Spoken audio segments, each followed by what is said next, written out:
رات کے ٹھیک 12 بجے اگر آپ نے پہاڑوں کی طرف دیکھا تو ہو سکتا ہے وہ آپ کو دیکھ رہا ہے۔ آئیے، کہانی ہے ایک چھوٹے سے گاؤں کی جو اونچے پہاڑوں کے درمیان واقع تھا۔ یہ گاؤں بہت پرامن تھا، لوگ سادہ زندگی گزارتے تھے اور رات کو جلدی سو جاتے تھے۔ لیکن ایک رات سب کچھ بدل گیا۔ اس رات گاؤں کے ایک کسان حامد نے دیکھا کہ اس کے جانور اچانک غائب ہو گئے ہیں۔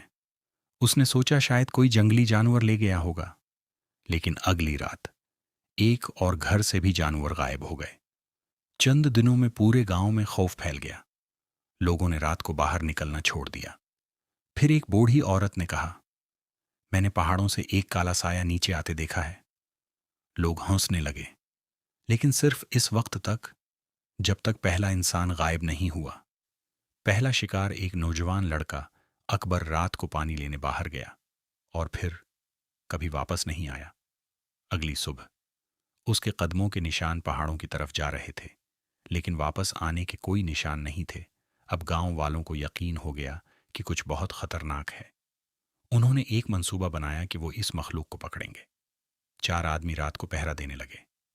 رات کے اندھیرے میں اچانک ہوا رک گئی، کتے بھونکنا بند ہو گئے، اور پھر ایک سیاہ سایہ پہاڑوں سے نیچے اترتا ہوا نظر آیا۔ وہ سایہ انسان جیسا تھا، لیکن اس کا چہرہ نظر نہیں آ رہا تھا۔ اس کی آنکھیں سرخ چمک رہی تھیں۔ اچانک وہ ایک آدمی پر جھپٹا اور صرف ایک چیخ سنائی دی۔ باقی 3 لوگ خوف سے بھاگ گئے۔ اگلی صبح جو آدمی بچ کر آیا تھا وہ عجیب لگ رہا تھا۔ وہ خاموش تھا، اس کی آنکھیں بھی سرخ ہو رہی تھیں، اور اسی رات وہی آدمی خود سایہ بن گیا۔ اصل میں وہ سایہ کوئی مخلوق نہیں تھا، بلکہ ایک لعنت تھی۔ جو بھی اس کے قریب جاتا وہ خود اس کا حصہ بن جاتا۔ انجام کچھ ہی دنوں میں پورا گاؤں خالی ہو گیا، اور آج بھی لوگ کہتے ہیں کہ اگر آپ اس گاؤں کے قریب جائیں تو رات کے وقت پہاڑوں سے ایک سایہ نیچے اترتا ہے، اور شاید اگلا شکار